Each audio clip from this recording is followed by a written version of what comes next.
Nishmat Rabbi Meir Barahen. C'est vrai que le cœur est lourd ce soir parce que ça fait à peu près 17 ans ou 18 ans qu'on fait ce cours. Et là, Be'ezrat Hashem, je vais faire la Aliyah pour aller dans un endroit, une communauté, construire avec eux, Be'ezrat Hashem, quelque chose de très fort. C'est pour ça qu'on s'en va. C'est dur de quitter tous les amis, mais encore une fois, en espérant toujours qu'un jour, dans pas très longtemps, tout le monde sera là-bas en Eretz, en Israël. On pourra encore recommencer ses cours. De toute façon, ils ne s'arrêteront jamais. Be'ezrat Hashem, que Kadosh Baruch Hu, il soit toujours avec nous dans tout ce qu'on fait. Toujours les cours sur... on aura la même. Bien sûr, je ne voudrais pas oublier les fondateurs comme Alain, Albert, voilà. Albert, je ne voudrais pas oublier les fondateurs aussi, ceux qui étaient avec nous depuis le début, comme Laurent, Koskas, et Rudy, Cohen, et Samuel Attab, et tous ceux qui étaient avec nous depuis le début. Waouh! Tous ceux qui étaient depuis le début, et bien sûr ceux qui ont pris la relève avec Jacques, avec Simon, avec alors l'une de mes grandes fiertés, Stéphane Belaïch, et voilà des choses extraordinaires, une aventure humaine. La Torah nous a liés dans un grand moment. Cyril, c'est devenu une marque de fabrique parce que les gens ils me disent c'est qui Cyril? C'est qui ce Cyril? David, c'est qui cela? C'est qui? Alors voilà. Mais Be'ezrat Hashem, un jour, on reprendra nos shiurim aussi en Israël. Pour ceux qui voudront venir avec nous un jour à Ramat Poleg, Baruch Haba, et les autres, Be'ezrat Hashem, de toute façon on continuera. Allez, Rabotai. Vaïdaber Hashem el Moshe ve'el Aaron lemor. Parashat Chukat. Akadosh Baruch Hu, il a dit à Moshe et Aaron, Zot Chukat la Torah. Ceci est le décret de la Torah. Asher Tziva Hashem lemor, que Hashem a ordonné au Béné Israël. C'est quoi? Première halakha de la parashat de cette semaine, c'est celle de la vache rousse. On devait prendre une vache rousse, de la brûler, de prendre la cendre qui va permettre un jour de quoi? De rendre purs ceux qui sont devenus impurs. Je ne rentre pas dans toutes les lois de la vache rousse qui est dans la paracha, mais une seule chose. Rashi ramène à propos de cette mitzvah. Rashi dit, parce que le Satan et les peuples du monde se moquent des enfants d'Israël en disant, ma mitzvah azot, qu'est-ce que c'est ce commandement? C'est quoi ce commandement de Paradouma? On sait que même Shlomo Amelech, il a dit qu'il n'a jamais réussi à trouver, à comprendre le principe de Paradouma, tellement que c'est compliqué.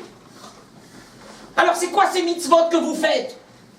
Les fikar, katav bahuka.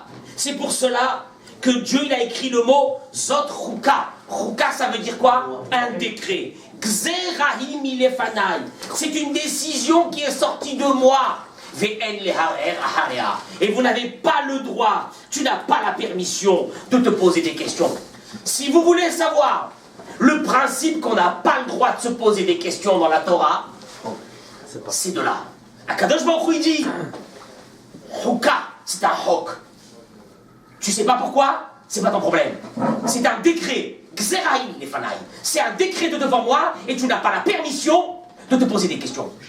Pourquoi voilà, comme il dit, on ne cherche pas à comprendre, comme il dit Simon. Mais ça veut dire quoi? Qu'est-ce qu'elle est venue faire, cette mitzvah? Vous allez voir qu'il y a un problème. Cette mitzvah de la vache rousse, elle va suivre tout de suite après l'histoire de Moshe Rabbeinu avec le rocher. Tu connais l'histoire de Moshe Rabbeinu avec le rocher? Qu'est-ce qui s'est passé? Eh bien, vous allez voir. Et on va essayer de comprendre au fait quel est le lien entre Paradouma et entre l'histoire de Moshe Rabbeinu avec le rocher. Parce que quand la Torah, je vous l'ai toujours dit, quand la Torah met certains sujets dans une paracha, c'est qu'ils ont quoi? Un fil conducteur. Il y a un lien. On va essayer de comprendre, Binyamin, à la fin du shiur, quel est le lien entre la Paradouma et l'histoire qui va arriver maintenant de Moshe Rabbeinu. Très bien. Alors, il faut comprendre une chose, c'est que la Paradouma, la mitzvah de la Paradouma, elle a été donnée quand? Au moment où les bénis Israël sortent d'Égypte, il y a un problème. Qu'est-ce qui se passe? Il n'y a pas d'eau. C'était pas la première fois qu'il y a eu l'histoire de l'eau. L'histoire de l'eau s'est passée déjà plusieurs fois. Première fois, c'était au moment où ils sont sortis. Eh bien, ils sont arrivés à Mara. Et dans Parashat Béchalach, il y a longtemps. Et ils n'ont pas pu boire l'eau de Mara, car elle était amère. Vaïlonou Amram Moshe, ça commence. Ils ont commencé à se plaindre. Vaïtzrak el Hachem, Moshe Rabbeinu a crié à Hachem. Hachem lui a montré un bâton, un bois. Il a jeté le bois dans l'eau. Vaïm Teko Hapaim, les eaux se sont adoucies. Sham Sam lo Chok Mishpat, Vesham Isao. Là-bas, il est écrit dans le verset, là-bas, il lui a imposé un décret et une loi. Quel décret et quelle loi? À la sortie d'Égypte, avant Matan Torah. Avant Matan Torah, quelques semaines avant Matan Torah. Et là, on le sait, que la Gemara dit, et le Midrash il dit que quoi? Que les lois qu'ils ont appris à ce moment-là, quand ils étaient à Mara, c'était quoi? Rashi ramène lui-même que la mitzvah Baruch Haba, la mitzvah de Shabbat a été donnée à Mara. Elle n'a pas été donnée sur le mont Sinaï, il y a une confirmation. Mais la mitzvah de Shabbat a été donnée déjà à la première, deuxième semaine de la sortie d'Égypte. Para Adouma a été donnée au moment de la sortie d'Égypte. Et là, vous allez vous poser une question. Para Adouma, qu'est-ce qu'on a besoin à la deuxième semaine de la sortie d'Égypte, Cyril, de donner la mitzvah de Para Adouma? Quand on sait que la mitzvah de Para Adouma, elle va être effective seulement quand? Au moment où il y aura les Mishkan. Ce qui veut dire un an et quelques après. Et là, ils sont... Shabbat, je veux bien. Pourquoi Shabbat, je fais bien? Parce que c'est bien qu'ils ont commencé à faire les Shabbatot avant quoi? Matan Torah. Il nous reste encore 2 semaines jusqu'à Matan Torah. Dieu, qu'est-ce qu'il fait? Ils arrivent à Mara, ils n'ont pas d'eau, ils jettent le bois, l'eau s'adoucit, et Dieu il leur dit stop, je vais vous donner des mitzvot. Donc, la mitzvah qui a été donnée, c'est quoi? Shabbat. Ça, je veux bien. Parce que Shabbat, c'est la préparation à Matan Torah. Mais Para Adouma, c'est dans un an et demi. Et puis alors là, il va se passer une chose extraordinaire. C'est que nous rencontrons dans notre paracha l'histoire de Para Adouma qui a été donnée à la sortie d'Égypte, la mitzvah. Je répète, quand on dit dans la paracha, Vaïdaber Hashem el Moshe les morts, Zot Katatora Shertziba, Hashem les morts, Vikro Elecha Para Adouma, ils vont prendre une vache rousse. C'est quand ça a été dit ça? À la sortie d'Égypte, il y a 40 ans. Et là, on est pratiquement quoi? On est presque vers la fin du désert. On est vers la fin des 40 ans. Et on va nous coller 2 mitzvot. Celle de Para Adouma avec l'histoire de Moshe Rabbeinu quand il va frapper le rocher. On va essayer de comprendre quel est le lien qu'il y a entre ces 2 mitzvot. Ça veut dire quoi? Je voudrais quand même rappeler quelque chose. Parce qu'on va attaquer Moshe Rabbeinu alav shalom de plein fouet. C'est qu'à la place qu'il parle au rocher, qu'est-ce qu'il a fait? On va le voir. Il a quoi? Il a frappé le rocher. Juste quand même, je vous rappelle, messieurs, quand même une chose qui est très importante, c'est quoi? C'est que au moment où les Béné Israël sont dans le désert de Sin, il est écrit qu'ils sont arrivés à Rephidim. Ve'en ma'im lishtot la'am. Deuxième point.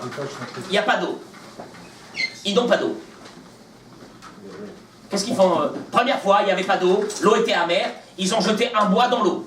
Deuxième fois, ils arrivent à Rephidim, il n'y a pas d'eau. Qu'est-ce qu'ils font les Béné Israël? Vayarev Aram et Moshe. Donc ils se sont disputés avec Moshe, ils lui ont dit donne-nous de l'eau. Vaïtzma Shamaram, le peuple avait soif.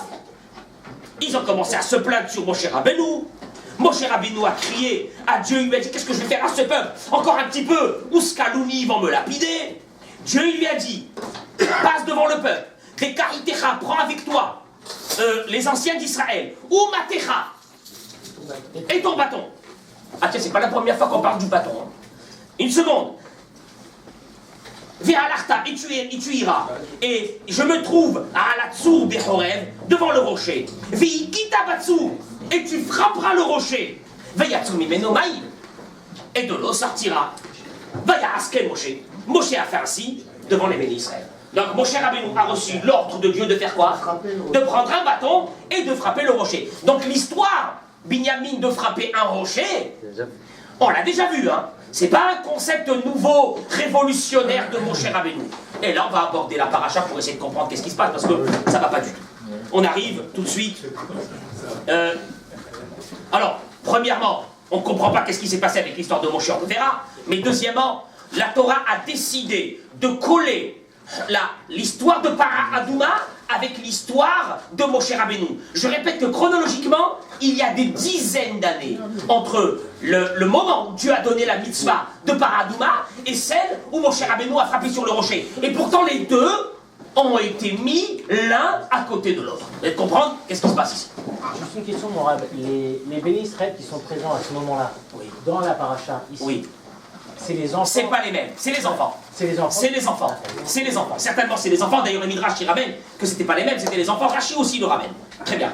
Je vais quand même juste survoler l'histoire de Moshe Rabbeinu, parce qu'on ne peut pas parler sur. Oh là là, Samuel, parce que j'ai dit votre nom avant de commencer le cours, que je me souviendrai toute ma vie de ceux qui étaient avec moi au début de ce cours. J'ai dit Samuel à table. Bon, voilà. On est à la fin. Voilà. Baruch Hashem. Baruch Hashem. Baruch Hashem. Alors, la Torah nous raconte l'histoire donc de Moshe Rabbeinu. Je commence tout de suite. Les bénis Israël sont arrivés au désert de Tzin. Myriam est décédée là-bas. Et donc à partir du moment où Myriam est décédée, le puits a disparu. On est bien d'accord? Puisque l'eau qu'il y avait venait grâce à qui? Grâce à Myriam. Allez à Shalom. Et le Hayamaïm Laïda, il n'y avait pas d'eau pour l'assemblée. Ils se sont rassemblés contre Moshe Aaron. Le peuple se querella contre Moshe. On va mourir. Pourquoi tu nous as fait monter d'Égypte dans cet endroit-là? Moshe et Aaron sont venus devant la tente d'assignation et Dieu est apparu à eux. Dieu a dit à Moshe à ce moment-là, je vais très rapidement, prends car est amaté. Prends le bâton. Prends le bâton. Et rassemble l'assemblée, toi et Aaron ton frère, et vous parlerez au rocher, les Renéhem devant eux. Il va donner ses eaux et tu leur feras sortir. Vaikar Moshe Tamaté, Moshe a pris le bâton et il a rassemblé, ils ont rassemblé tout le peuple d'Israël devant El Pénéra-Séla, devant les Séla. Vayomer Lahem, Moshe leur a dit, Shim'ouna Amorim, ça commence à chauffer. Écoutez donc, rebelles. Apparemment, il y a eu quelque chose qui nous a échappé. Moshe Rabbeinu, là, il s'énerve. Qu'est-ce qui s'est passé? Ok, ils ont demandé de l'eau. Moshe il a dit de prendre un bâton, d'aller parler au rocher. Moshe Rabbeinu, il s'énerve. Il s'est passé quelque chose qui n'est pas marqué dans la Torah ici. Il a commencé à leur crier, Shimona Amorim, écoutez donc, rebelles, est-ce que de ce rocher, nous ferons sortir pour vous de l'eau? Moshe a levé sa main, il a frappé le rocher avec son bâton 2 fois. Première fois, il y a eu un tout petit peu d'eau, comme il dit Rashi, et donc après, il a tapé une 2e fois, et beaucoup d'eau est sortie. Hachem dit à Moshe, vous n'avez pas cru en moi pour me sanctifier. Vous m'avez pas sanctifié. La reine, c'est pour cela. Terminé. Vous ne rentrerez pas en Eretz Israël. On va essayer de comprendre qu'est-ce qui s'est passé ici, parce qu'on va voir que, on va voir que vraiment, il y a un très gros problème.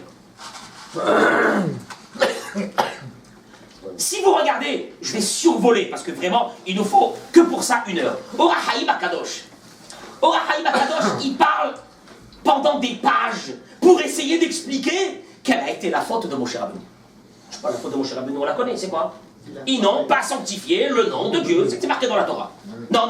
Ora Haïm Akadosh, il commence, il te dit, Rashi te dit que Moshe Rabbeinu, qu'est-ce qu'il a fait comme faute? C'est que Dieu lui avait dit de parler, et lui, qu'est-ce qu'il a fait? Il a frappé. Il ramène une 2e, rapidement. Parce qu'il a frappé 2 fois. Il n'aurait pas dû frapper 2 fois. Il aurait dû frapper qu'une seule fois. Parce qu'une seule fois, pour un rocher, de parler à un rocher, ou de frapper un seul coup à un rocher, c'est la même chose. Qu'est-ce que ça veut dire de frapper un rocher? Pour un rocher, quand tu dis Shalom Aleichem, comment ça va? Il te répond, il ne te répond pas. Donc de parler ou de frapper. Il fallait frapper combien? 1 fois. Il ne fallait pas frapper 2 fois. Autre raison qui ramène le Rahaïm, de ceux qu'ils ont dit, parce que lui il n'est pas d'accord avec eux, il ramène encore, et il dit, chaque padat Hashem Ata, les Bnei Israël, et Shim'ouna Hamorim, il a traité les Bnei Israël de rebelles. Ve'en raoui leish hasid, le ta'ev ou le zalzel bibnei Avraham Yitzhak Yaakov. Un hassid comme Moshe Rabbeinu, c'est dur pour nous de dire une chose pareille. Je répète les mots de Rahaïm Akadosh. Un hassid comme Moshe Rabbeinu n'a pas parlé comme ça sur les enfants de Dieu. Rebelle. Et Rahaïm Akadosh dit, et c'est pas ça du tout, les raisons. Et c'est pas ça les raisons. Et lui, il va ramener une raison il va ramener celle du Ramban. Il va ramener celle du Ramban. C'est que la raison, c'est que Hashikina le Atzmo, c'est que au moment où il a dit Hamina Sela Azenotzi Lachem Maïm, est-ce qu'on va vous faire sortir de l'eau? Il n'aurait pas dû dire on va vous faire sortir de l'eau. Il aurait dû dire Dieu va vous faire sortir de l'eau. Alors, en fin de compte, tu vois bien qu'il y a à peu près 30 explications. Quelle a été la faute de Moshe Rabbeinu? 30. Il n'y en a pas une, il y en a 30. Et un, il descend l'autre. Et un, il dit que ce que l'autre a dit, c'est pas ça. Et chacun va trouver une raison. Mais en tout cas, s'il y a 30 hypothèses, c'est qu'il y a un problème.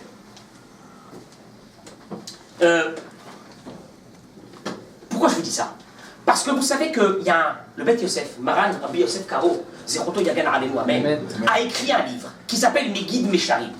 Ce livre-là de Megid Mesharim que le Beth Yosef a fait, c'est un livre, il a fait Havruta avec un ange. Et l'ange, il posait des questions, le Magid. Et l'ange, il posait des questions à l'ange lui répondait. Et le Beth Yosef a écrit un livre, des tchouvot, des réponses que l'ange lui a dit. Et il demande à l'ange, il dit, quelle a été la faute de Nadav? Non, sur Nadav et Aviv. Quelle a été la faute de ces deux personnes? Et l'ange lui a répondu, si tu vois, parce que dans la Torah c'est écrit parce qu'ils ont porté un feu étranger.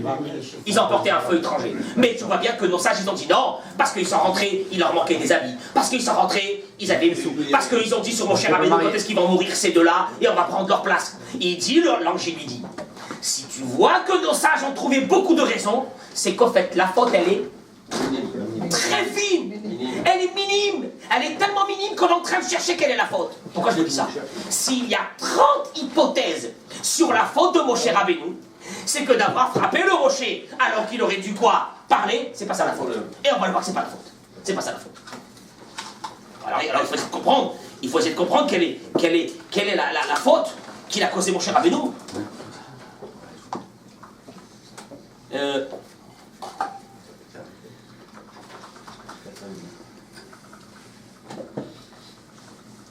Juste encore, pour comprendre le concept, qu'on ne sait pas c'est quoi les fautes. On voit que la faute des grands, que nous on appelle des fautes chez les grands, chez nos pères, c'est pas comme nous on croit que c'est une faute. On voit bien que au moment où c'est que la femme de Hol Ben Pellet, qu'est-ce qu'elle lui a dit? Elle lui a dit, à quoi ça sert que tu vas aller avec Korach la semaine dernière? À quoi ça sert? De toute façon, si c'est Korach qui gagne, c'est lui qui gagne, c'est pas toi. Si vous perdez, ben, tu vas rien gagner de toute façon. Quelle a été la réponse? Le Midrash il ramène la réponse qu'elle lui a dit. Il lui a dit, je peux pas parce que j'ai juré sur le nom de Dieu d'aller les aider, d'être avec eux. Rafet Sraïm, il vient, il dit, mais quelqu'un qui jure de faire une avera, c'est pas une shvoura. Les batel est un mitzvah, ça n'existe pas. Quelqu'un qui jure, il dit, je jure de ne pas faire Shabbat. Tu crois qu'il a besoin d'aller voir un rabbin pour qu'il lui enlève le serment qu'il a fait ou quoi? Oh, c'est shalom. Il dit le Chafetz Chaim parce que pour eux, d'aller avec Korah, c'était une mission de grande kedusha, de grande sainteté. Et que donc pour eux, ils s'imaginaient qu'ils étaient en train de faire... Donc encore une fois, ne pensez pas, pourquoi je vous dis ça? Ne pensez pas que l'histoire de Moshe Rabbeinu, elle est aussi simple que ça. C'est que Dieu lui a dit, prends le bâton, va parler au rocher. Et Moshe Rabbeinu il dit non, j'écoute pas ce que Dieu il a dit, je vais frapper. Parce que Rabotai, une chose, Baruch Haba, ça c'est mes élèves de l'école, ils veulent pas me quitter parce qu'ils savent que je vais partir, donc il y a de la place, ça va. Il faut bien les appeler. Il y a de la place, ils sont venus depuis Créteil pour être... Un petit whisky ou pas pour démarrer? Pourquoi je l'ai fait un bras Moshe Rabbeinu, il a frappé 2 fois. Le peuple, il a vu tout ça. On va... Shmuel, je pars d'un principe. On le dit dans la tfila de Shabbat. Ismach Moshe bematenat helko ki Eved Ne'eman karatalo. Moshe Rabbeinu a été appelé Eved Ne'eman, un serviteur, un esclave fidèle de Dieu. Moshe Rabbeinu, Dieu lui a dit Bechol beti Ne'emanhu. De toute ma maison, c'est lui qui m'est le plus fidèle. Moshe Rabbeinu, c'est le seul qui a reçu le titre d'esclave. Un esclave, c'est celui que toute sa vie, elle est vouée à son maître. Et qu'on le dit qu'un esclave qu'il a enlevé, même une mitzvah de son maître, il n'est plus un esclave. Moshe Rabbeinu, à la fin de sa vie, comment on l'a appelé à la fin de sa vie? À la fin de sa vie, il a été appelé Isha Elohim, le mythe. Homme, Isha Elohim, homme, non, Elohim c'est pas de Dieu, Elohim c'est un ange, homme, ange. Et le Midrash il demande, il dit mais décide-toi, Moshe Rabbeinu était un homme ou un ange? Et la réponse du Midrash elle est claire, mais Hetzio Vemata Ish, de la moitié vers le bas c'était un homme, mais Hetzio Lamaala Elohim, de la moitié vers le haut c'était un ange. Il est resté 40 jours sans manger. Comment tu peux dire sur Moshe Rabbeinu que, éventuellement, qu'est-ce qu'il a fait? Dieu lui a dit de quoi? De parler au rocher, et lui, qu'est-ce qu'il a fait? Il a frappé. Ça voudrait dire que Moshe Rabbeinu a outrepassé, mais complètement. Il s'est rebellé contre Dieu. Et au fait, c'est pas ça du tout. Qu'est-ce qui se passe? Alors,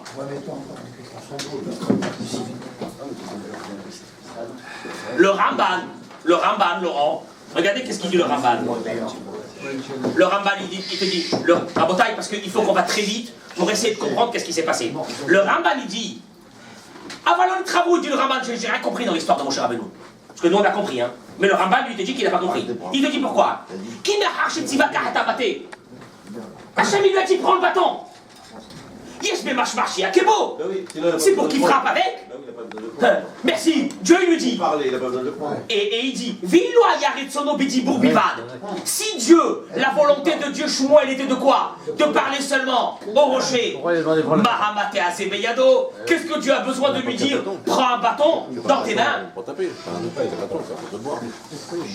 Et il dit, et il termine le Ramban en disant, et je ne vois pas où est le manque de Kiddush Hashem, de sanctification du nom de Dieu, en frappant dans un rocher. Parce qu'il dit le Ramban, je voudrais bien que vous me trouviez quelqu'un qui frappe sur des rochers, et il y a de l'eau qui sort. Simon, je sais pas, on vous amène dans un endroit dans la rue, il y a un rocher. Quelqu'un, il parle au rocher, il y a de l'eau qui sort, c'est un miracle. Quelqu'un qui passe, il prend un bâton, un bois, et il donne un coup sur le rocher, et il y a de l'eau qui sort. C'est pas un miracle? Alors il dit le Ramban, où est le problème là ici?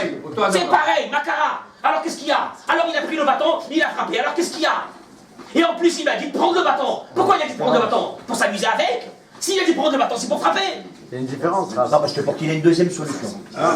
Une solution bis? Pour qu'il ait le... Qu'est-ce que ça veut dire une solution bis? Ça veut dire quoi? Il puisse se dire je peux frapper le rocher. Mais ça, hein? Que quoi? Il veut juste dire je peux frapper le rocher pour lui donner le choix. Ah, il y a une différence. Quand il frappe le rocher, on le teste. Oui, j'entends ce qu'il dit. Attendez une seconde, vous allez voir, vas-y. Quand il frappe le rocher, il fait un effort. Donc le miracle, il n'est pas perçu de la même manière que quand il parle juste au rocher ou quand il frappe le rocher. Mais de là à dire que le nom de Dieu n'a pas été sanctifié. Parce que c'est à la vue de tout le monde. Hein? C'est à la vue de tout le monde. Il y avait tout le monde à ce moment-là. Mais tu dis le Ramban. Si lui déjà Moshe il fait la faute.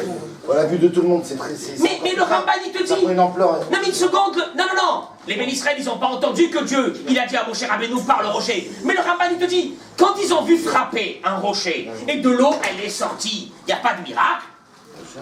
Alors, qu'est-ce qu'il y a? Alors voilà, il a sanctifié le nom de Dieu. Où est le problème? Peut-être parce qu'ils l'ont déjà vu une première fois avec... Parce que l'ancienne génération, ça s'était passé comme ça. Cyril, alors, ça c'était l'ancienne génération. La nouvelle génération, elle n'a pas vu ça. Elle n'a pas vu ça, c'est bien ce que vous dites, mais elle n'a pas vu ça. Et le Ramban, écoutez, le Ramban il termine et il dit, parce que c'est ça le problème, le Ramban il dit, Ve'aemet ki ha'inyan sod gadol. Shalom. C'est un secret. Le Ramban dit, ne cherche pas exactement quelle est la faute, c'est très compliqué. C'est-à-dire, pour nous, la faute, elle est très simple. Or, si on dit que la faute, elle est comme nous, on pense que Dieu lui a dit, parle au rocher, et lui, il a frappé au rocher, et que lui, il a failli complètement à sa mission auprès de Dieu, il ne peut pas être appelé serviteur de Dieu. C'est impossible, une chose pareille. Et il te dit, d'ailleurs, le Megid Mesharim, il te dit que l'ange, il a dit à Rabbi Yosef Karo, s'il y a autant d'explications pour essayer de trouver quelle a été la faute de Moshe Rabbeinu, c'est qu'apparemment la faute de Moshe Rabbeinu, elle est minime de minime selon la grandeur de Moshe Rabbeinu. Et ça, on peut pas le savoir. Mais Rabbi, le fait de parler, c'est supérieur à frapper. C'est supérieur à frapper, le fait de parler. Comme il a déjà frappé avant, c'est-à-dire qu'il n'a pas progressé. Maman lui disant prendre le bâton. Il n'est pas monté de niveau. Il ne fallait pas qu'il attende la... Alors pourquoi il m'a dit de prendre le bâton? Pourquoi il m'a dit de prendre le bâton? Il a pas dit, mis en premier là, le rocher. Faut frapper. Oui, alors le Ramban il te dit que peut-être que la raison, elle n'est même pas sur le bâton. Qu'il a frappé, qu'il a parlé. Elle est qu'il s'est énervé, qu'il a traité les bénis Israël de rebelles. C'est tout. On n'est même pas dans l'histoire du rocher. Donc chacun est en train d'essayer de trouver quel est le problème. Très bien. Bien sûr, c'est très important. Mais bien sûr. Le bâton, c'est la matière. Le Targum Yonatan ben Ouziel, la référence de la Torah. Référence de la Torah. Le Targum Yonatan ben Ouziel, il dit que Moshe a fait exactement. Écoutez bien parce que là c'est terrible. Beracha ve'atzlacha. Beracha ve'atzlacha et amen à maman la réfouach chez les mains. Amen. De l'avoir connu, j'espère de vous revoir. Priez pour moi. Le Targum Yonatan ben Ouziel, il dit, Rabotai, on n'a pas le temps. Le Targum Yonatan ben Ouziel, il dit que Moshe a fait exactement ce que Dieu lui a ordonné. Il dit, le Targum Yonatan ben Ouziel, Akadosh Baruch Hu, il a dit à Moshe Rabbeinu, Laurent et à Aaron, prenez le bâton. Je traduis les mots, hein. Et Targum Yonatan ben Ouziel. Prenez le bâton, approchez-vous du rocher, faites-le jurer qu'il donne de l'eau. Et s'il ne veut pas donner de l'eau, vous lui donnez des coups. Ah, je mets des coups. Bon, ben voilà. Et c'est ce qu'il a fait, Moshe Rabbeinu. Il a d'abord quoi? Il a d'abord parlé au rocher. Le rocher n'a pas donné d'eau, qu'est-ce qu'il a fait après? Il a frappé. Il a fait exactement ce qu'Akadosh Baruch Hu a ordonné. Où est le problème? Où est le problème? Rabotai, j'ai besoin de silence parce que on va essayer de comprendre. On va essayer de comprendre au moins une hypothèse. Quand on parle que Moshe Rabbeinu a frappé dans le rocher, moi j'entends des fois des abominations de dire que Moshe Rabbeinu, il n'a pas fait ce que Dieu lui a dit, il a frappé, il n'a pas écouté Dieu. Alors allez-nous, qui c'est qui peut parler comme ça sur Moshe Rabbeinu? Donc l'histoire elle n'est pas là. Et si vous prenez ce Shabbat, tous les Mefarshim, vous pouvez rester la nuit entière de Shabbat et la journée pour essayer de comprendre c'est quoi la faute de Moshe Rabbeinu et vous n'arriverez pas à la comprendre. Tellement que c'est compliqué. Alors ça veut dire qu'il faut qu'on comprenne un petit peu ce soir qu'est-ce qui s'est passé. Avant de donner une explication et une hypothèse sur l'histoire de Moshe Rabbeinu, à la fin de Parashat Shemot, Moshe Rabbeinu, vous vous rappelez, il est arrivé chez Pharaon. Et il a dit à Pharaon, le Dieu des Juifs, il m'a envoyé pour te dire que tu fasses sortir les bénis Israël. Moshe Rabbeinu, il sort, qu'est-ce qu'il fait Pharaon? Il rajoute du travail aux bénis Israël. Il leur dit, avant, je vous donnais la matière première, maintenant, même la matière première, vous ne la recevrez pas. Réaction de Moshe Rabbeinu, elle nous intéresse. À Botaï, elle nous intéresse. Il y a un problème avec Moshe. Je dis bien, quand je dis Hasbe Shalom, il y a un problème, c'est à la grandeur de Moshe Rabbeinu, hein, pas à la nôtre. Nous, on est très très loin de tout ça. Moshe Rabbeinu, il dit à Hachem, mais Asbati les Daber el Paro, depuis le moment où je suis venu parler à Paro, entendant, Ira la Hamazé, la situation du peuple, elle a empiré. Et tu n'as même pas sauvé ton peuple. Réponse de Dieu. Il lui a dit, c'est les Paro, il lui dit Dieu. Maintenant tu vas voir ce que je vais faire à Paro. Maintenant tu vas voir. Rachid dit, qu'est-ce que ça veut dire maintenant? Maintenant tu vas voir. Rachid dit, il m'a dit à Moshe, tu as quelque part réfléchi sur mon fonctionnement? Tu doutes? Dieu lui dit, tu doutes sur mon fonctionnement? Tu n'es pas comme Abraham Avinu. Que quand je lui dis de cet enfant-là, de Yitzhak, il va sortir le peuple d'Israël. Et après un moment, je lui dis, prends Yitzhak et amène-le sur l'autel du sacrifice. Lui, il ne s'est pas posé de questions. Il m'a écouté, il n'a pas posé de questions. Toi, tu poses des questions. Eh bien, maintenant tu verras ce que je vais faire à Paro. Mais tu verras pas ce que je vais leur faire au béni Israël quand il va rentrer dans la terre d'Israël. Le premier décret que Moshe Rabbeinu n'allait pas rentrer en Eretz Israël a été donné déjà en Égypte. Il n'a pas été signé, il a été signé avec l'histoire du rocher, mais il a eu déjà un chose. Et là-bas, Dieu lui dit, tu verras il a dit Dieu, tu n'as pas été comme Abraham Avinu. On va essayer de comprendre qu'est-ce que ça veut dire être comme Abraham Avinu. Que Moshe, quelque part, il a un problème, il n'est pas comme Abraham Avinu. Ça, c'est première chose. Deuxième chose. Dans Parashat Va'era, on voit que Akadosh Baruch Hu, il a dit à Moshe d'amener les grenouilles quand il y a eu la plaie des grenouilles. Et il lui a dit, et les grenouilles, Dieu a dit, les grenouilles viendront dans les maisons, dans les chambres, dans les lits, dans les fours, dans toute l'Égypte, des grenouilles. Et la Torah nous raconte que les grenouilles sont arrivées, ils sont rentrés dans toute l'Égypte. Pourquoi je vous ramène cette histoire? Quel est le rapport avec le rocher? Regardez Rabotai, qu'est-ce qu'il dit le Baal HaTurim tout de suite. Et donc les grenouilles sont rentrées, et après que la plaie s'est terminée, toutes les grenouilles sont mortes. Quelles grenouilles ne sont pas mortes? Ceux qui étaient dans les fours. Hazak Baruch. Ceux qui étaient dans le four sont sortis vivantes et sont repartis. Et là, le Baal HaTurim, il vient et il ramène quelque chose qui est très bizarre. Il dit, le Baal HaTurim, la chose suivante. Il dit que Hanania, Mishaël et Azaria, quand Nabucodonosor leur a demandé de se prosterner à l'idole, sinon il allait les jeter dans une fournaise. Eux, ils ont dit, on ne se prosterne pas. Ils se sont mis les trois, Hanania, Mishaël et Azaria, ils ont dit, qu'est-ce qu'on fait? Et les trois, ils ont dit, on va prendre le Kalvachomer, on va prendre a fortiori des grenouilles. Si déjà les grenouilles, ils n'ont pas les mitzvot de Dieu, ils sont rentrés dans le four pour accomplir la mitzvah de Dieu, ils sont ressortis vivants. Nous, qui avons une mitzvah de sanctifier le nom de Dieu, on va rentrer dans le feu et il ne va rien nous arriver. Effectivement, ils ont été jetés dans la fournaise et ils sont ressortis quoi? Vivants. Et le Baal HaTurim, il dit, pourquoi je vous ramène ça? Parce que le Baal HaTurim, il dit, Aval Moshe ve Aaron, mais Moshe et Aaron, quand Dieu leur a dit, vous ne m'avez pas sanctifié dans la paracha de cette semaine avec le rocher, Velo nasu kal vachomer mitzvah derim. Ils n'ont pas fait le même enseignement que Hanania, Mishaël et Azaria des grenouilles. C'est pour cela qu'ils sont morts. Et ils ne sont pas rentrés en Israël. Je n'ai jamais compris quel était le rapport entre Baal HaTurim. Mais lequel? Baal HaTurim, il dit, ils auraient dû faire eux aussi, ils auraient dû apprendre des grenouilles. Je sais pas, là, on est en train de parler de Moshe et Aaron qui vont frapper sur le rocher, vous parlez au rocher, tu me parles des grenouilles. Les grenouilles sont rentrées dans le four. Encore Hanania, Mishaël et Azaria, ça ressemble. On les a jetés dans une fournaise.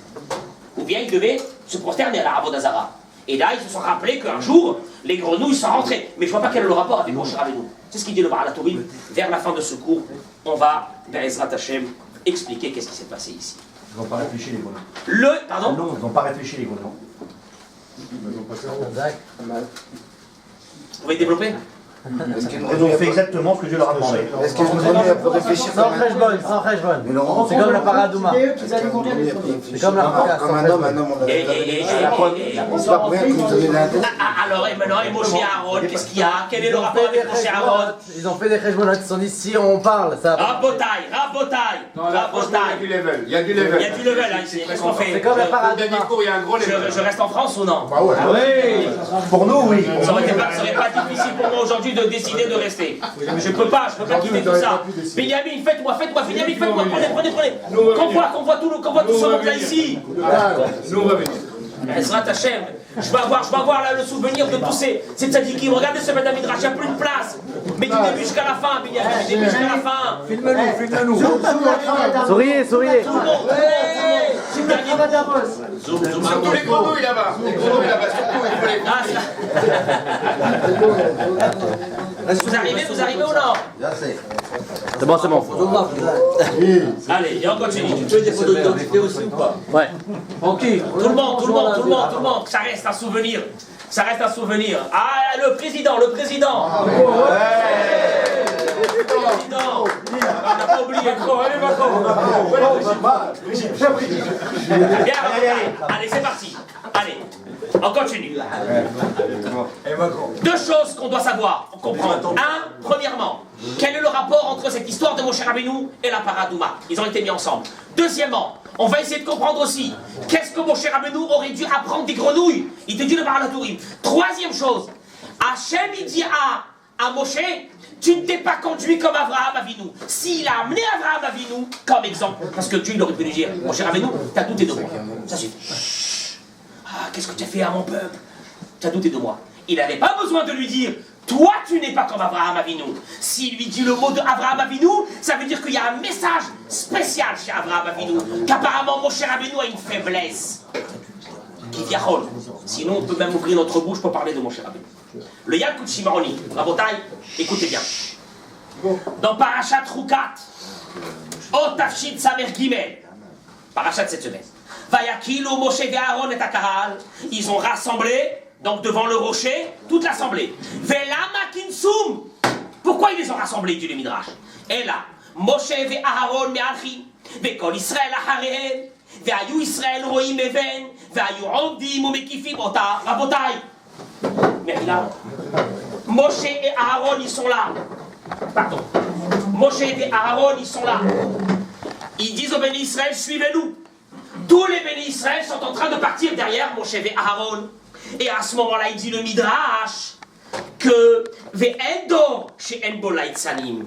Il y avait des. Voilà. Vous vous rappelez qu'on a parlé de ceux qui mettent tout à la dérision. Ve'hayu omrim, iatem yodarim chez Ben Amram, ro'e shelitohaya. Ils ont commencé à les suivre. Parce que Moshe leur a dit, venez, je vais vous amener où il y a le rocher que Dieu m'a dit de quoi? De lui parler. Venez avec moi. Ils ont commencé à marcher. Et là, vous connaissez toujours dans l'Oralenu, dans des communautés, il y a 2 ou 3 qui sont là pour faire bugger tout le monde. Ils ont commencé à se moquer. Ils ont dit, Moshe Rabbeinu, il est en train de nous embrouiller. Lui, c'était un berger chez Yitro. Et donc, qu'est-ce qu'il y a? Il connaît ce qu'on appelle Hokasela. Il connaît les secrets des rochers. Il y a des rochers, des sources. Il y a des sources à l'intérieur.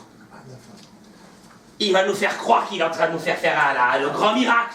C'est faux. C'est un spécialiste dans des rochers. Et le Midrash il dit que il essaye de nous amener où il y a de l'eau. Et de nous dire voilà, je vous ai fait sortir de l'eau. Et de nous tromper. Si vraiment Moshe a des pouvoirs divins de nous faire sortir de l'eau, ils se sont mis autour d'un rocher et ils ont dit à Moshe Rabbeinu, tu sais quoi, toi tu veux nous amener là-bas, il n'y a pas de là-bas, c'est ici. Ils se sont mis tous autour d'un rocher, mais pas cacha. Si vraiment tu as des pouvoirs de Dieu, fais-nous sortir de l'eau d'ici.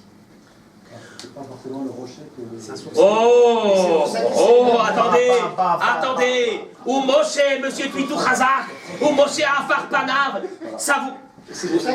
Il va venir bientôt avec nous en Israël. Moshe Afar Panav, Moshe a retourné son visage. Savour chez Israël Harab. Il pensait que les bénis Israël étaient quoi? En train de le suivre. Ils se sont mis autour d'un rocher. Amar lahem bu'imi, venez avec moi pour que je vous fasse sortir de l'eau. Amroulo, ils lui ont dit, Miséanou mevakshim, de ce rocher on veut. Là, la catastrophe, elle arrive. Qu'est-ce qui se passe à ce moment-là, Rabotai? Qu'est-ce qu'on fait à ce moment-là? Dites-moi, qu'est-ce qu'on fait? Moshe, Bruno, il veut les amener où? Le rocher de Myriam, le rocher que Dieu lui a dit d'aller parler. Et eux, ils veulent pas. Ils veulent ce rocher. Dilemme.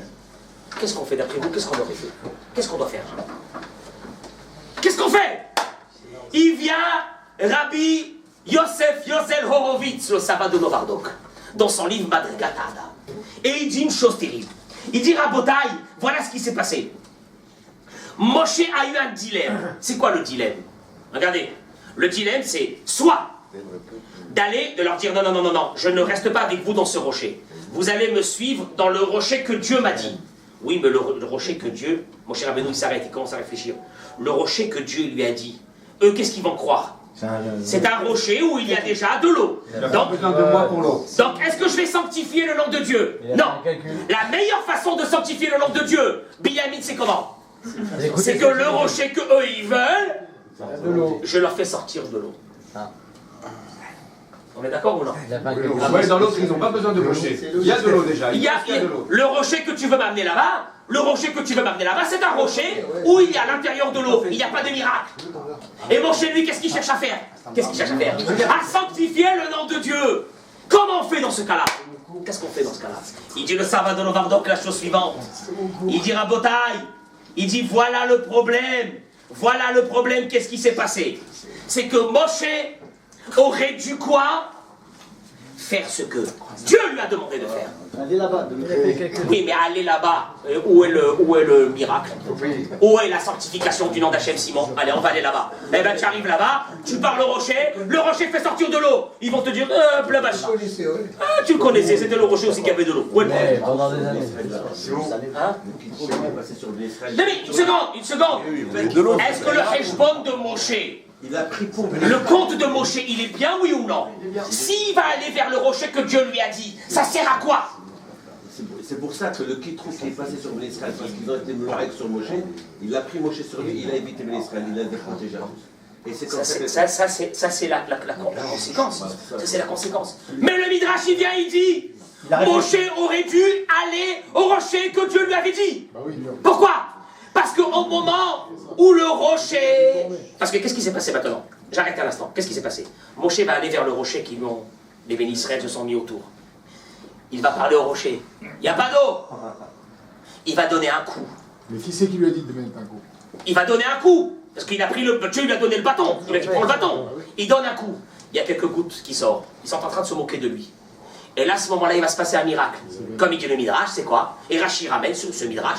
C'est qu'à ce moment-là, le rocher de Myriam, il revient, il se substitue au rocher qui avait été là, et là, il y a l'eau qui va sortir quand il va taper la deuxième fois. On est bien d'accord ou non? Mais il dit, le Midrash, il dit, et ça va de Novardok qui ramène, le Midrash, il dit, Moshe Rabbeinu, il a fait une erreur. Pourquoi? Parce que quand il a frappé ce rocher, qui est maintenant le rocher de quel rocher qui est devant lui? Celui qui va faire sortir de l'eau. C'est le rocher de Myriam. Shmuel, tu me suis? Tous les rochers du désert se sont ouverts en deux et ils ont fait sortir de l'eau. Ah, il n'y a plus de miracle. Hein? Il n'y a plus de miracle. Au contraire! C'est ça le miracle. S'il était parti quand même directement vers le rocher de Myriam, et eux, ils auraient continué à se moquer. Mais au moment où il aurait parlé à ce rocher de Myriam, l'eau serait sortie, mais pas seulement de ce rocher. Et donc là, il y aurait eu quoi? Kiddush Hashem. Qu'est-ce qu'on a appris d'ici? Rabotai, écoutez, c'est un yesod dans la vie. Il a recherché lui quoi, mon cher Rabbeinu? Pour mon cher Rabbeinu, à la vache, qu'est-ce qu'il a recherché? Kiddush Hashem. Mais comment je vais faire ça? Ça sert à rien si je le fais ici. Dans le rocher de Myriam. Ils veulent là. Je suis obligé de le faire ici. Sinon, où est la sanctification du nom de Dieu? Il vient le Maharim Diskin. Le Maharim Diskin, puissance extraordinaire. Et il dit, c'est ça ce que le Baal HaTurim, il a dit. Ils auraient dû apprendre des grenouilles. Qu'est-ce que ça veut dire apprendre des grenouilles? Parce que ils sont rentrés dans le feu Simon. Et alors? C'est pas ça. Dieu a dit aux grenouilles, vous allez rentrer partout. Maintenant, les grenouilles sont en train de réfléchir. Et elles veulent faire quoi? Les grenouilles, elles veulent faire quoi? Kiddush Hashem. Sanctifier le nom de Dieu. Il y a des grenouilles qui vont dire, moi, le meilleur, c'est de rentrer dans le ventre de Paro et de croasser à l'intérieur et de faire du bruit pendant une semaine, le rendre fou. C'est ça le Kiddush Hashem. De rentrer dans un four, c'est quoi? C'est aussi Kiddush Hashem, et tu meurs sur place tout de suite. C'est pas la peine, je rentre pas dans le four. Je vais aller faire du bruit dans toute l'Égypte. Moi, j'ai envie de faire Kiddush Hashem.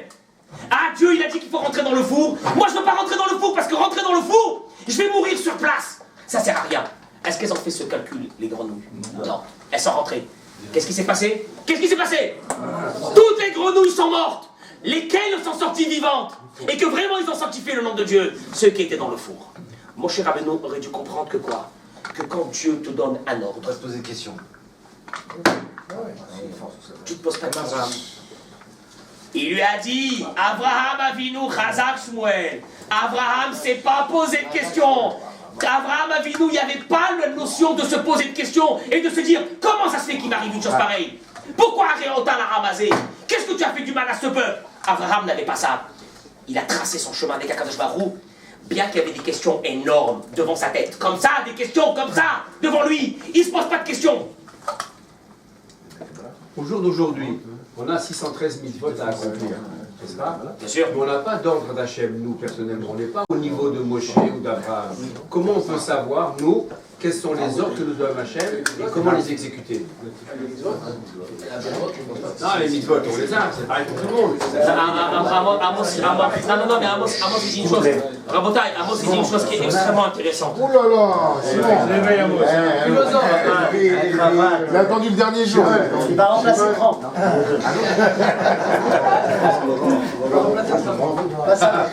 Tu me jettes des petites brides, Il n'y a pas un être humain dans ce monde qui ne s'est pas posé une fois cette question. Pourquoi Dieu m'envoie des épreuves pareilles? Lama Réanta la Ramazé. Pourquoi? Moi je fais ça, pourquoi tu m'envoies ça? Pourquoi tu m'envoies des épreuves comme ça? Tu vois des gens, ils sont malades. Tu vois ça, des problèmes, des machins, la femme, le ci, le là. Nora Verayom. Et tu dis à Kadosh Baruch Hu, mais moi, c'était pas comme ça que je voulais te servir. Moi je voulais te servir peut-être dans la richesse, dans la tranquillité. Et je suis pas d'accord de te servir de cette façon. Chez Akadosh Baruch Hu, il y a une seule chose, Laurent. Tu le sers et tu ne te poses pas de questions. Et tu le sers comme tu sais le servir. Et tu le sers comme tu peux le servir. Et tu te dis pas, mais j'aurais dû. Moi, c'est pas comme ça que je voulais, ma vie. Moi, ma vie, je la voulais autrement. Je la voulais avec des choses grandes, des grandioses. Moi, j'aurais voulu faire Kiddush Hashem en étant très riche. Pourquoi Dieu m'enlève la parnassa? Pourquoi? Parce que Dieu te dit, au fait, dans ta situation comme tu es maintenant, avec les épreuves que tu passes, c'est là ton Kiddush Hashem. C'est à ce moment-là que tu peux faire ton vrai Kiddush Hashem, que toute ta vie, elle est là. Que dans ça. Et nous, on est là en train de se dire, la Mahari Ota la Ramazé, pourquoi tu as fait du mal à ce peuple? Pourquoi tu as fait ça? Mon cher Rabbeinu, cette histoire, elle nous a appris une chose. Nous, on est des fois à la recherche du vrai Kiddush Hashem. Pour nous, le vrai Kiddush Hashem, on aurait voulu avoir une parnassa énorme pour faire des millions de choses. On aurait voulu avoir une santé de folie pour faire plein de choses. On aurait voulu avoir à la maison la tranquillité, le shalom à la maison pour faire plein de choses. Et si j'ai pas ça, ben moi je fais rien. Ma vie, elle est foutue de toute façon. Elle est foutue pour foutue. Je comprends pas qu'est-ce qu'il a dû avec moi. Il s'acharne sur moi. Je fais plus rien. Et Akadosh Baruch Hu te dit, c'est dans ce moment-là. Et d'ailleurs, David Amelech il dit, Zemirot Ayuli. David Amelech il a dit au moment de mes épreuves, qu'est-ce que je faisais? Moi je chantais. Je te louais à toi, Akadosh Baruch Hu. Ça veut dire quoi? Ça veut dire que chaque être humain ici, dans cette synagogue-là, chaque être humain, il a sa barre de Kiddush Hashem. Parce que c'est le yesod de la vie d'un être humain, c'est de sanctifier le nom de Dieu. Comment? Tu crois que tu vas sanctifier le nom de Dieu dans de grandes panaches? Par l'épreuve. Dans ce que tu as dans ta vie, tu le fais. Dans le moment où tu es, tu le fais. Et tu ne te poses pas de questions. Et tu vas te lever à la tefila. Et tu dis pas, j'en ai marre. J'ai pété un câble. Je ne peux plus mettre des tefilines. Je ne peux rien faire. De toute façon, Dieu, il n'est pas avec moi. Il n'est pas là. Tous mes amis sont très bien. Et moi, c'est la catastrophe. Si c'est comme ça, il s'acharne sur moi. J'ai pas besoin d'étudier la Torah. J'ai rien envie de faire dans ma vie. D'accord, je te dis, c'est dans ce moment de ton épreuve. C'est là ton vrai Kiddush Hashem. Il t'attendait depuis 20 ans, 30 ans, 40 ans. Il t'attendait. C'est ce moment-là. Ne te pose pas de questions. Avance avec lui. Trace ton Kiddush Hashem. Tu sais comment? C'est que tu vas être épanoui dans ton épreuve. Dans ton épreuve que tu as, Kadosh Baruch Hu t'envoie cette épreuve-là, sors de là-bas épanoui. Sors. Tu sais comment? Il faut que tu sortes de là. Quelqu'un de très beau. Comment de très beau? C'est qu'on va dire sur toi, regarde, il a des souris, il a des nissiolotes, il a des épreuves. Regarde comment il prie. Regarde comment il est beau devant Dieu. Mais tu as fait ta vie. Tu as fait ton Kiddush Hashem, tu as fait ta vie. Qu'est-ce que tu crois? Que tu as besoin de devenir le plus grand milliardaire du monde pour faire Kiddush Hashem? Ou tu as besoin de devenir le plus grand rave du monde pour faire Kiddush Hashem? Dieu, il est proche de chaque personne. Et Dieu, il a besoin de chaque personne sur Kiddush Hashem. La sanctification du nom de Dieu. Moshe Rabbeinu alav shalom, qui nous sommes pour même parler du mot de Moshe Rabbeinu. Mais Moshe Rabbeinu lui-même, il a voulu sanctifier plus Dieu. Il a dit, je ne veux pas frapper, je ne veux pas ce rocher. Moi je ne veux pas le rocher de là-bas de Myriam, parce que ça ne sert à rien. Moi, je veux sanctifier le nom de Dieu. Akadosh Baruch Hu lui a dit, t'as pas compris. Je t'ai demandé une chose, c'est que ce que tu dois le faire, fais-le. C'est en contradiction avec ce qui t'arrive dans ta vie, c'est pas ton problème. Fais-le, parce que c'est là-bas que tu vas sanctifier le nom d'Akadosh Baruch Hu. Pourquoi je vous dis ça? Parce qu'on a commencé ce shiur il y a plus de 17 ans. Une aventure humaine extraordinaire. Je me suis lié avec beaucoup de gens. Je n'oublierai jamais aucune personne ici. Et Shmuel, quand j'ai dit le nom de Shmuel avant que vous arriviez, c'est une réalité. Tous ceux qui ont commencé, je ne parle pas de ceux qui ont terminé cette mitzvah, comme Simon, comme Jacques, comme M. Tuito, comme Benjamin, et comme Stéphane, et comme tous ceux qui sont là, comme Cyril, comme David, comme Raphaël, comme Bruno, ces enfants qui sont avec moi. Voilà, je parle avec, je dis à mon épouse, je dis, tu sais que les jumeaux, ils sont encore avec moi, ils ont grandi maintenant. Quelle beauté! J'ai passé 17 années d'une grande richesse. J'ai mon cœur qui est brisé de quitter la France et de partir. Mais en tout cas une chose. J'avais commencé, on était assis sur un carton avec Albert et avec Alain Moyal. On était assis sur un carton. Moi j'aurais pu dire, c'est quoi ça, t'as pas honte? Tu viens faire un cours de Torah sur un carton? Va faire des grands cours de Torah. Va faire des grands cours de Torah. Il y a eu des dizaines ici qui ont fait Teshuva. Parce qu'on a suivi le chemin d'Akadosh Baruch Hu, on s'en fiche, pas de questions, tu fais, t'avances, tu fais ce que t'as à faire, tu te poses pas de questions. Parce que dans chaque chose que Dieu te met, dans chaque endroit que Dieu te met, c'est là-bas qu'il veut que tu sois. Comment? Ben des fois il y a des gens que Dieu dit, c'est dans le noir total que je vais te mettre sur ta tête. C'est là-bas que j'ai besoin de toi. C'est dans cet endroit. Ne rate pas ce rendez-vous. Ne rate pas. Ah, ma vie elle est médiocre. Ma vie elle est comme ça, ma vie elle est comme ça. C'est ton problème à toi si ta vie elle est médiocre. Akadosh Baruch Hu t'a dit de dire, de mettre sa lumière dans l'endroit où tu es. Tu peux être même au fin fond de la Russie. Tu mets la lumière de Dieu là-bas. C'est ce qu'ils ont fait les Chabad pendant des centaines d'années. Ils ont mis la lumière. Qu'est-ce qu'il y a? Comme des clochards. Ils sont partis, les malheureux, jetés dans des endroits. Tu te dis, mais il n'y a même pas d'avenir. Ta parent, c'est parti c'est mort. Mais la lumière de Dieu, comment? Ce que tu dois faire, tu le fais. Où il t'a mis, où tu seras, c'est là-bas que tu dois être. Mais j'ai une grande fierté. J'ai en même temps une très grande fierté. C'est que j'ai accompagné, mais c'est devenu tous mes frères. Et que j'espère d'une seule chose, c'est que quand vous venez en Israël, vous venez me voir tous. Et que moi, de toute façon, je vous embêterai tout le temps. Shmuel, je suis passé pas loin de chez vous aujourd'hui, j'avais envie de rentrer. Mais après, je me suis dit non, j'ose pas rentrer dans les endroits où les gens ils travaillent et tout pour venir juste vous voir, comme ça, sans savoir que vous allez venir ce soir. Mais je n'oublierai jamais tous ceux qui ont été depuis le début dans ce shiur-là de Torah, il y a 17 ans, et qu'on a traversé, et que j'ai vu des gens évoluer, et rentrer dans la Torah et dans les mitzvot. Qu'est-ce qu'on a fait, Simon? On a amené la lumière d'Akadosh Baruch Hu où il voulait que ça soit. Où il voulait que ça soit. C'était à la rue de la Bourse, après c'était là-bas chez Mage, après c'est venu ici. Où il voulait Akadosh Baruch Hu. C'est ça l'essentiel, de continuer ce chemin. On se lève à la prière le matin. Je te dis pourquoi je me lève à la prière le matin? Ah ben la prière de la synagogue elle est remplie. À quoi ça sert? Ils n'ont pas besoin de moi. Toi, Akadosh Baruch Hu, il a besoin de toi, de ton Kiddush Hashem, que tu te lèves à la prière. Quand j'écoute qu'il y a des gens ici qui ne ratent plus la prière le matin, qui se lèvent tous les matins, quand j'écoute qu'il y a des gens qui ont commencé à faire Shabbat, mais vous vous rendez même pas compte. Vous vous rendez même pas compte qu'est-ce que ça veut dire sanctifier le nom de Dieu. Mais vous êtes en plein. Dieu, il est avec vous, il vous lâchera jamais. Il vous lâchera jamais. C'est ça ce qu'on a besoin. Je vous remercie pour toute cette chaleur humaine que vous m'avez donnée pendant toutes ces années. Dans nos actions. Dans nos actions. Et qu'Akadosh Baruch Hu, il nous amène toujours à ce qu'on sanctifie son nom. Ce monde avec bénédiction.